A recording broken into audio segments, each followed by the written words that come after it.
एक अच्छे परिवार से हैं। घटना आपके संज्ञान में होगी, मैं दोहरा दे रहा हूं। सुशील कौशल जी की माता जी को गाल ब्लैडर में एक पथरी की समस्या होती है।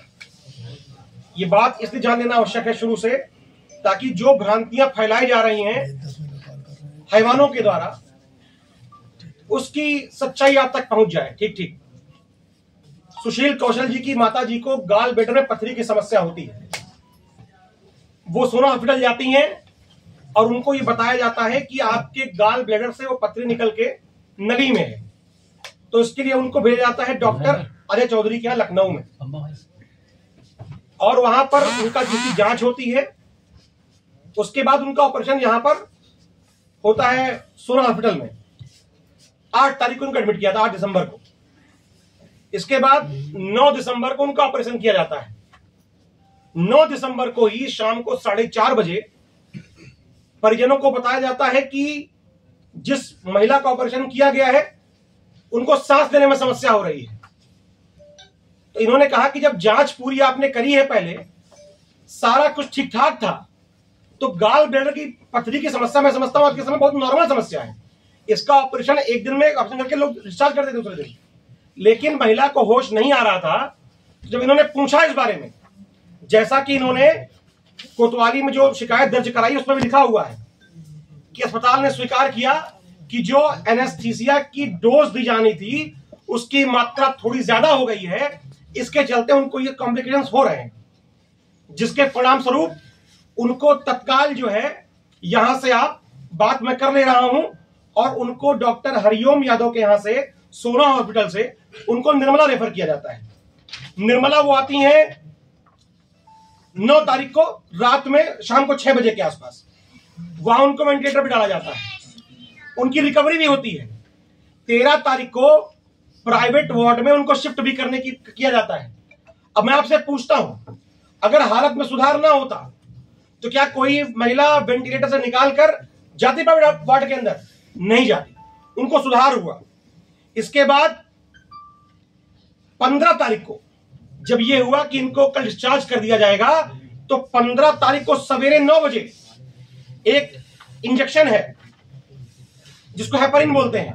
हेपरिन एक इंजेक्शन है जो ब्लड को पतला करती है। इसकी डोज तय हुई कि ये 1 ml डाइल्यूट करके मरीज को लगाया जाएगा। लेकिन दुर्भाग्य है और अस्पताल की सरासर लापरवाही है, उन्होंने इस डोज को जो 1 ml देनी थी उस डोज को 5 ml दे दिया। इस 5 ml डोज को देने के नाते उनके शरीर के अंदर तमाम कॉम्प्लिकेशन शुरू हो गए। जब स्थिति बिगड़ी और परिजनों से उन्होंने कहा इनको ले जाइए, तो इन्होंने कहा कि जो गलती आपने करी है इसको कौन इसको स्वीकार करेगा? इस पर अस्पताल प्रशासन ने लिखकर अपने लेटर पैड पे बाकायदा साइन मुहर करके इनको दिया है। तब इन्होंने रेफर करके उनको लखनऊ लेकर गए, और जब रेफर करके लेके जा रहे थे वहां रास्ते में समस्या उनको हुई। परिजनों ने बताया कि उनको खून उनके मुंह से आने लगा। लेकिन जब वहां पहुंचे आरएमएल के लिए, वहां पर समुचित व्यवस्था उपलब्ध नहीं थी, वहां पर जगह खाली नहीं थी। परिजन उनको लेके पहुंचे मैक्स हॉस्पिटल। करीब 9:40 पर मैक्स में एडमिट करते हैं, और रात में 12:05 के आसपास उनका निधन हो जाता है। अब जरा आप कल्पना करिए, एक परिवार की महिला जो घर की मुखिया है, जो डिस्चार्ज होकर घर पहुंचने वाली थी, लेकिन इन हैवानों के चक्कर में, इनकी लापरवाही से उसको अपना जान गंवाना पड़ गया। और इनको शर्म नहीं आती है डॉक्टरों को। ये मेडिकल आईएमए के ये चेयरमैन है, ये आईएमए के चेयरमैन की मैं आपको फोटो दिखाना चाहता हूं। डॉक्टर को बताते हैं कि ये इनकी जरा मुस्कुराहट देखिए आप। अगर इनकी मां का निधन होता है ऐसे मुस्कुराते क्या ये? आप चिढ़ा रहे हैं स्वास्थ्य व्यवस्था को, आप चिढ़ा रहे हैं कानून व्यवस्था को, आप चिढ़ा रहे हैं यहां बैठे परिजनों को जो पीड़ित है। इस तरह का कृत्य किया जाता है। और आईएमए कौन होता है खुद को सिद्ध करने वाला कि मैं ईमानदार हूं? ये कानून सिद्ध करेगा इस बात को लेकर। ये आईएमए के चेयरमैन है जिले के, और ये कल की प्रेस कॉन्फ्रेंस में हंस रहे थे। एक व्यक्ति कितना संवेदनहीन हो सकता है, इसका जितना जाता प्रमाण ये है। इसके बाद मैं फिर विशेष रूप पे आता हूं। जब महिला की मृत्यु होती है, इस बात को ये पब्लिक फोरम पर है, एक वीडियो के अंदर उन्हीं के अस्पताल का मेडिकल ऑफिसर ये बोल रहा है, स्वीकार कर रहा है कि ओवरडोज के चलते उसकी मृत्यु, महिला की मृत्यु हुई है, उसकी हालत बिगड़ी। और कल की प्रेस में डॉक्टर क्या बोलते हैं कि हम पे दबाव बनाया गया, विजुअल बना रहा है। ये व्यक्ति, जिसकी मां मर गई है, जिसकी मां मर गई है, वो दुखी है, टूटा हुआ है। ये 3-4 लोगों का परिवार आपके 40 लोगों के स्टाफ के अंदर घुस के गुंडाई करेगा? क्या बात करते हैं आप? अगर गुंडाई करेगा तो आपको पेमेंट भी नहीं करेगा। रेफरल वाले दिन 8100 रुपए की पेमेंट जो बची हुई थी, ये पेमेंट परिवार के द्वारा की गई है।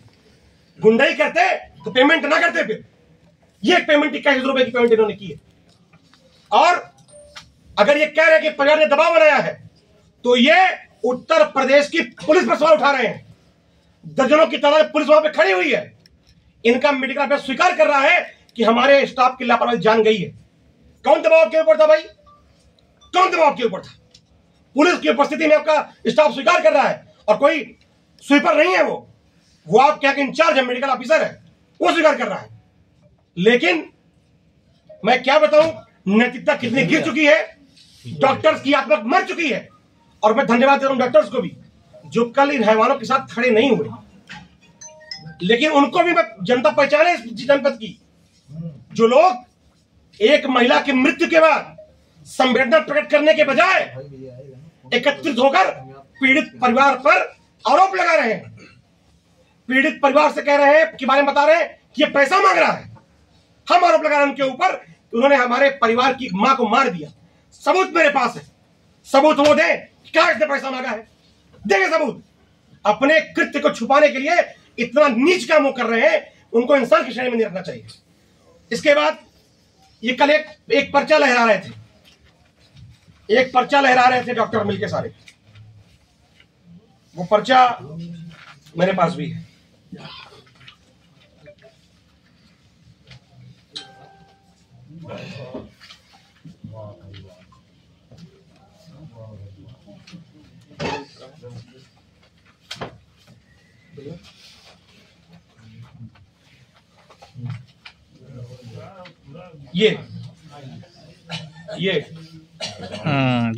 ये पर्चा, ये डेथ बुक है मैक्स हॉस्पिटल की। और कल डॉक्टर्स उसको लहरा के ये कह रहे थे कि 5 दिन बोलने में इसलिए लग गया कि मैक्स अस्पताल से वो पर्चा मंगवा रहे थे, और उनको इतना तमीज नहीं, इतना उनको बुद्धि नहीं है कि जो कागज वो दिखा रहे हैं वहां पर एक यूट्यूबर का लोगो लगा हुआ है उनके पेज पर, और बता रहे हैं मैक्स अस्पताल से पर्चा लाने गए थे। ये असली पर्चा आप देख लीजिए, ये पर्चा है। इसमें लिखा हुआ है, वो कहते हैं कॉज ऑफ डेथ ओवरडोज नहीं लिखी है। मैं कोई डॉक्टर नहीं हूं, उनके डॉक्टर आप हैं। एक सामान्य व्यक्तिगत आपसे सवाल पूछता हूं मैं, अगर मेरे पैर के अंदर जंग लगा लोहा लग जाए, टिटनेस हो जाए, सेप्टिक हो जाए और मेरी मृत्यु हो जाए, तो कॉज ऑफ डेथ में क्या लिख के आएगा? कि लोहा लगा था? कि लिख के आएगा कि जो उससे कॉम्प्लिकेशन हुए वो लिख के आएगा? तो जो कॉम्प्लिकेशन हुए हैं उनको, इसमें acidosis, metabolic acidosis, lactic acidosis, septic shock और हाइपरकैलमिया, और वो ये कह रहा है इसमें ओवरडोज नहीं लिखा हुआ है।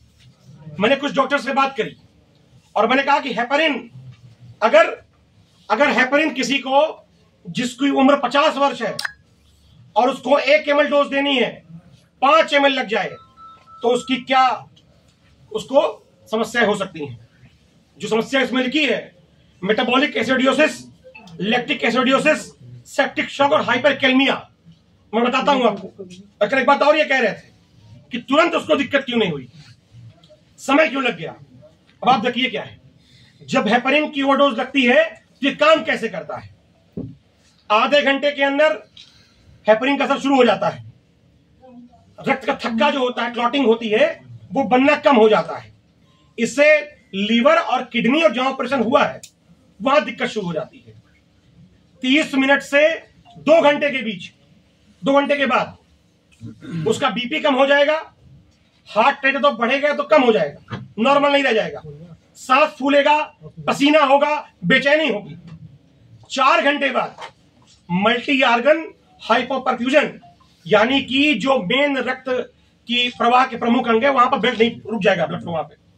परिणाम स्वरूप लैक्टिक एसिडोसिस जो लिखा है ये बीमारी वहां पे पनपेगी। ठीक, और इसी के उसके माध्यम से जिसको और मेटाबॉलिक एसिडोसिस इसी से, इसमें लिखा हुआ है एक चीज, इसमें खून में एसिड की मात्रा बढ़ जाएगी और इसी अवस्था में जब बढ़ जाएगा पोटेशियम आपके ब्लड में तो बनेगा हाइपरकैलमिया।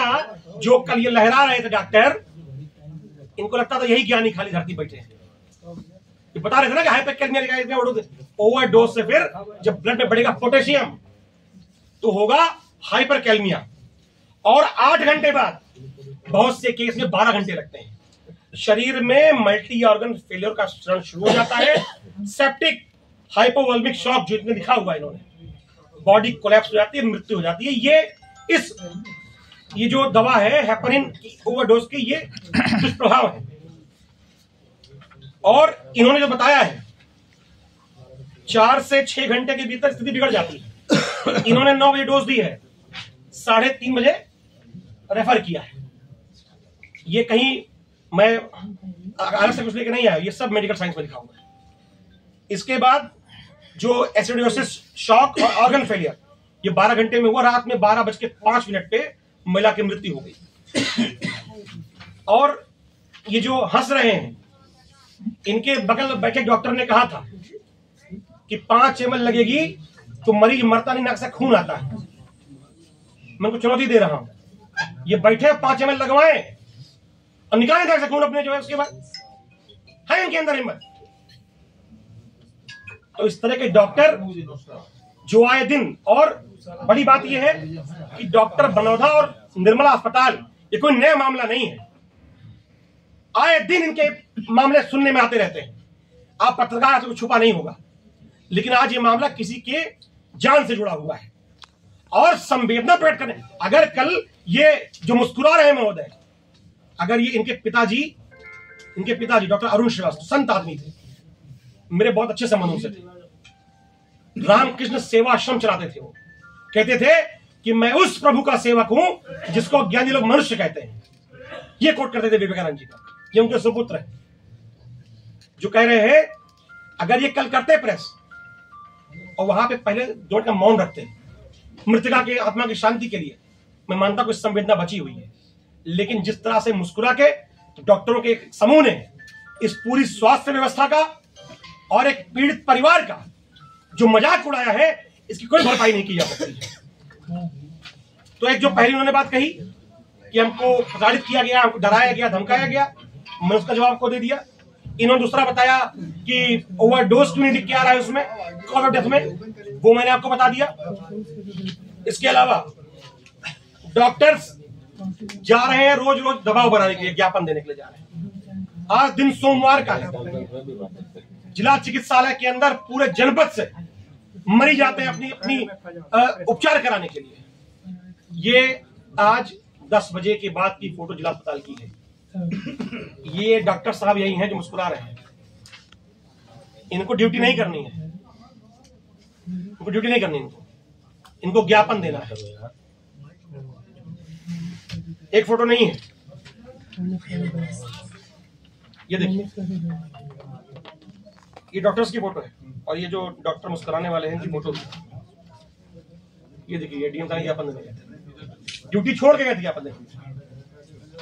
तो एक तो डॉक्टर गलत किया है, उसको बचाने के लिए जितने गलत डॉक्टरों का समूह है सभी रंगे सियार सामने आ गए। मैं तो धन्यवाद देता हूं डॉक्टरों का जो इनका साथ नहीं दे रहे हैं, और मैं धन्यवाद देता हूं सीएमओ साहब का भी कि इस जनपद के सीएमओ ने जितनी कार्रवाई की है, हम लोग उससे 100% पीड़ित परिवार संतुष्ट है।